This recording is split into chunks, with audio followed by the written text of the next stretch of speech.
Good morning students. Class 10th chapter 3rd pair of linear equations in two variables. Chapter start कर रहे हैं. Easy है, interesting है बहुत ज़्यादा. सबसे पहले क्या चीज़ है इसमें? पेयर का मतलब आपके पास दो इक्वेशन आएंगी. सेकेंड थिंग क्या है हमारे पास? Linear equations. लीनियर इक्वेशंस क्या होती हैं? जिनकी डिग्री 1 होती है. लीनियर का मतलब क्या है? जिसकी डिग्री क्या है? 1. डिग्री का मतलब हाईएस्ट पावर. इन टू वेरिएबल्स. टू वेरिएबल्स का मतलब वो दो वेरिएबल में होगी, चाहे वो एक्स वाई में हो, चाहे वो वाई जेड में हो, चाहे वो ए बी में हो, किन्हीं भी दो वेरिएबल में इक्वेशंस होंगी. तो पेयर का मतलब दो इक्वेशन. लीनियर का मतलब जिनकी डिग्री 1 हो, और टू वेरिएबल्स का मतलब वो दो वेरिएबल में होंगी, X Y A B C D, किन्हीं भी दो वेरिएबल में होंगी. तो हमारे पास जो लाइंस की टाइप है, हमारे पास जनरल जो लीनियर इक्वेशन लेते हैं वो किस टाइप की लेते हैं? A X plus B Y plus C is equal to 0, जहाँ ए क्या है? कोफिशिएंट ऑफ एक्स, बी क्या है? कोफिशिएंट ऑफ वाई, और सी क्या है? Constant term. तो जनरल जो लीनियर इक्वेशन लेते हैं टू वेरिएबल में वो ये लेते हैं. अब हमारे पास लाइन की टाइप्स आती हैं, 3 टाइप्स. सबसे पहला है लाइन्स आर इंटरसेक्टिंग. इंटरसेक्टिंग का मतलब लाइन एक पॉइंट पर इंटरसेक्ट करेंगे. इसका यूनिक सॉल्यूशन होगा. यूनिक का मतलब एक ही सॉल्यूशन होगा, जिस लाइन पॉइंट पर ये इंटरसेक्ट कर रही है वो आंसर हो जाएगा. सेकंड है हमारे पास पैरेलल लाइंस. पैरेलल लाइंस का क्या होता है? कोई सॉल्यूशन नहीं होता है, no solution, because they can never meet. वो कहीं पर भी मीट नहीं करेंगे, नहीं मिलेंगी कहीं पर भी, तो इसलिए इन दोनों में कोई कॉमन सॉल्यूशन नहीं आएगा. थर्ड टाइप होती है हमारी कोइंसिडेंट लाइंस. कोइंसिडेंट लाइंस का मतलब एक लाइन का ग्राफ बनाया हमने, दूसरी लाइन भी उसी लाइन पे आ गई, तो दोनों सेम लाइन बन गई हैं, तो इसे कहेंगे हम कोइंसिडेंट. तो 3 टाइप की लाइंस आ गई हमारे पास. 3 टाइप की लाइंस क्या हैं? The two lines will intersect at a point, जो सबसे पहली टाइप की थी हमने, या तो एक पॉइंट पर इंटरसेक्ट करेंगी. The two lines will not intersect, that is they are parallel. दूसरी टाइप क्या थी? ना तो वो इंटरसेक्ट करेंगी क्योंकि ये पैरेलल हैं. थर्ड क्या है? The two lines will be coincident. Coincident का मतलब जैसे फर्स्ट लाइन ड्रॉ की, सेकेंड लाइन का ग्राफ भी उसी लाइन पे आ गया, सेम लाइन बन गई दोनों की, तो इसका मतलब दीज लाइंस आर कोइंसिडेंट. तो फर्स्ट एक्सरसाइज में हमारे पास 3 क्वेश्चन है, ग्राफ बनाने हैं.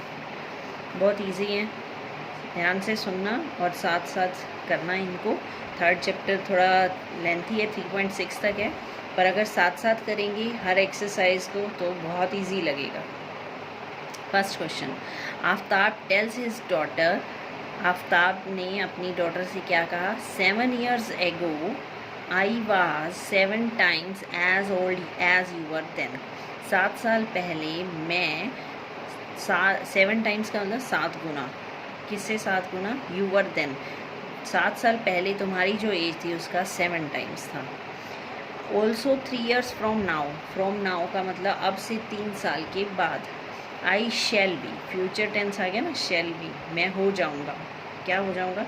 3 times as old as you will be. जितनी तुम उस समय होगी उसका 3 times हो जाऊँगा. तो represent the situation algebraically and graphically.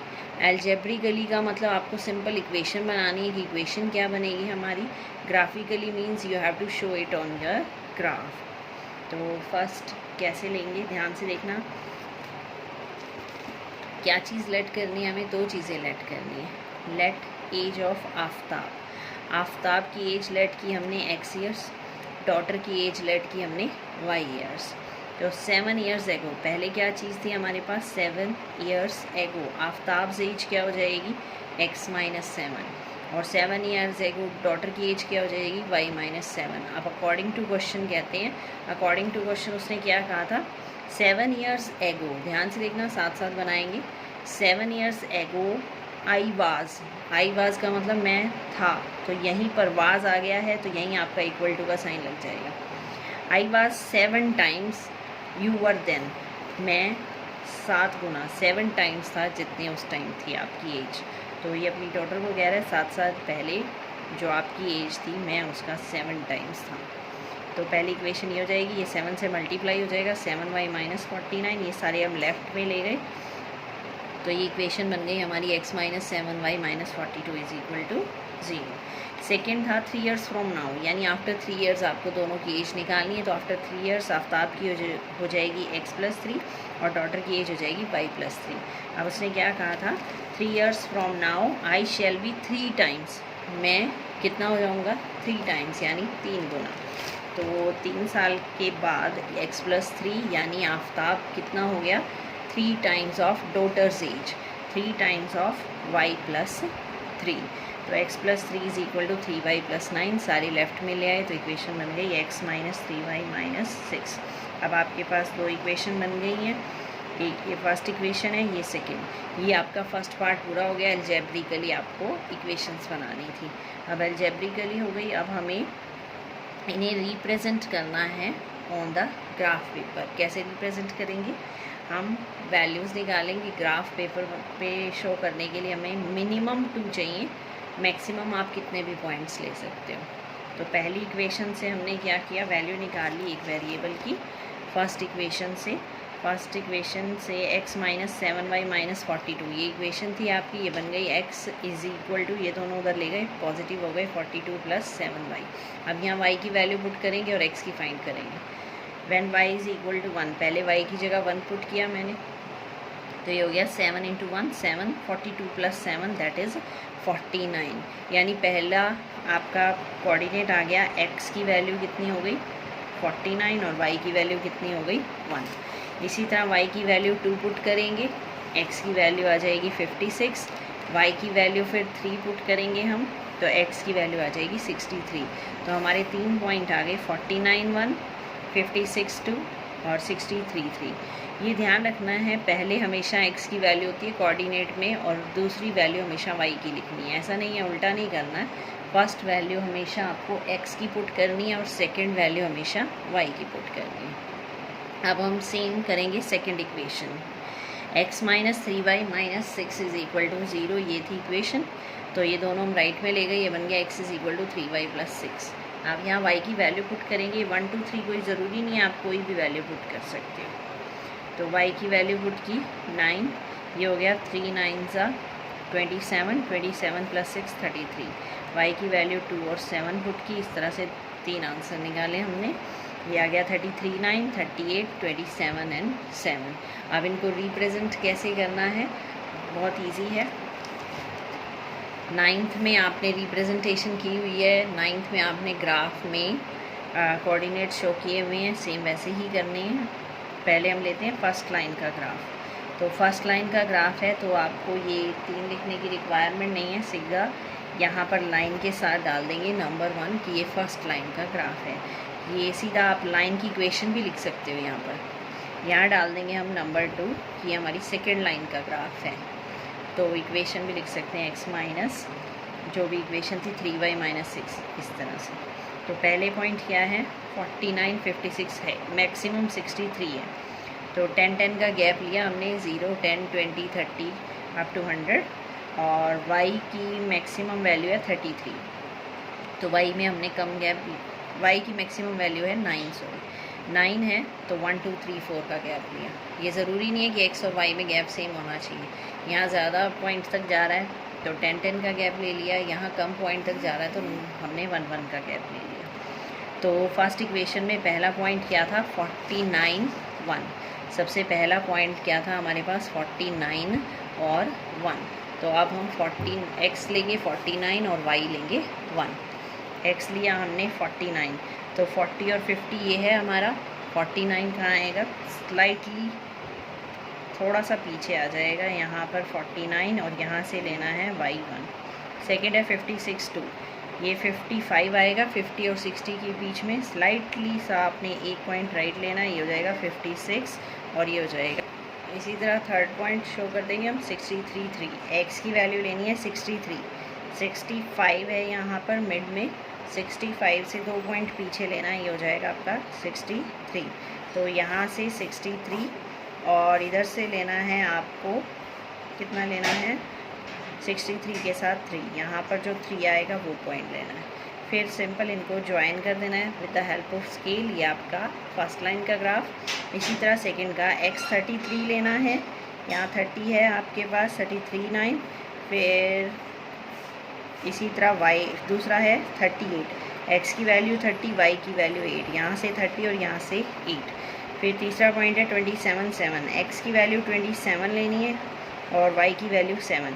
20 और 30 के बीच में आएगा 25, 25 से थोड़ा सा राइट पे जाना है, तो ये हो जाएगा आपका 27 7। तो ये तीनों पॉइंट को स्केल से ज्वाइन कर देना, ये सेकेंड लाइन का ग्राफ हो जाएगा। तो आपको सिर्फ ग्राफिकली और अलजेब्रिकली शो करना है, रिप्रेजेंट करना है, सॉल्यूशन नहीं फाइंड करना, इसलिए क्वेश्चन यहीं सॉल्व हो जाएगा। अदरवाइज़ इनको इंक्रीज़ करते ये जहाँ मीट करती वो इसका सॉल्यूशन पॉइंट हो जाता। नाउ क्वेश्चन नंबर सेकंड में क्या है हमारे पास, the coach of a cricket team buys 3 bats and 6 balls for 3900. Later she buys another bat and 3 more balls of same kind of rupees 1300. Represent algebraically and graphically. तो दो चीज़ें हमारे पास, bat and ball. तो हमें late क्या करना पड़ेगा, let cost of 1 bat is rupees x and cost of 1 ball is rupees y। अब अकॉर्डिंग टू क्वेश्चन आती है।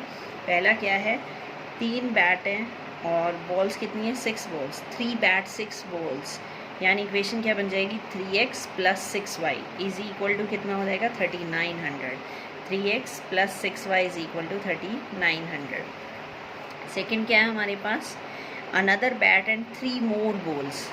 अनदर बैट यानी एक बैट लिया उसने और 3 बॉल्स लिए और कॉस्ट कितनी है, 1300। तो ये हो जाएगी सेकेंड इक्वेशन।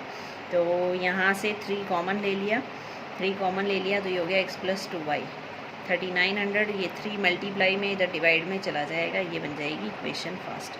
तो दो इक्वेशन बन गई, एक बन गई x + 2y 1300, एक बन गई x + 3y 1300।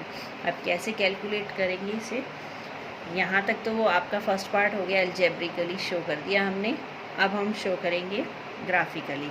वही आपको 2 पॉइंट निकालने हैं, तो x की वैल्यू हो जाएगी 1300 - 2y, y की वैल्यू 100 पुट की, ये 200 हो गया, 1300 - 200 1100, फिर 200 पुट की, 200 × 2 400 हो गया, ये 1300 में से माइनस करेंगे तो 900। इसी तरह थर्ड पॉइंट निकाल लेंगे। सिमिलर आपको सेकंड इक्वेशन के साथ करना है, उसके बाद इसको शो करेंगे। कैसे शो करेंगे, यहाँ पर लाइन 1 और लाइन 2 ज़रूर डालना है। ये आपका लाइन 1 का ग्राफ है और ये लाइन 2 का ग्राफ है। तो लाइन 1 में क्या क्या पॉइंट आए थे हमारे पास, 1100 और 100। सबसे पहले आया 1100, तो यहाँ 100 का गैप लिया मैंने, 100 200 300 400, तो 1100 और 100। तो इन दोनों को यहाँ पर मीट किया, ये पॉइंट बन गया और पॉइंट के कोऑर्डिनेट्स भी लिखने हैं 1100 एंड 100। इसी तरह सेकंड पॉइंट था हमारे पास 700 एंड 300। तो x की वैल्यू लेनी है आपको 700 और y की वैल्यू लेनी है 300, ये पॉइंट बन जाएगा। इसी तरह थर्ड पॉइंट है 900 और 200, ये 900 इधर से आ जाएगा 200। तो ये ग्राफ बन जाएगा आपका फर्स्ट का। सिमिलर सेकंड को रिप्रेजेंट करना है, 9th में कर चुके हैं, सेम वैसे ही करना है जैसे 2 पॉइंट को रिप्रेजेंट करते हैं। बस ये है कि फ़र्स्ट वाले पहले शो करके उनको ज्वाइन ज़रूर कर देना, नहीं तो मिक्स हो जाते हैं।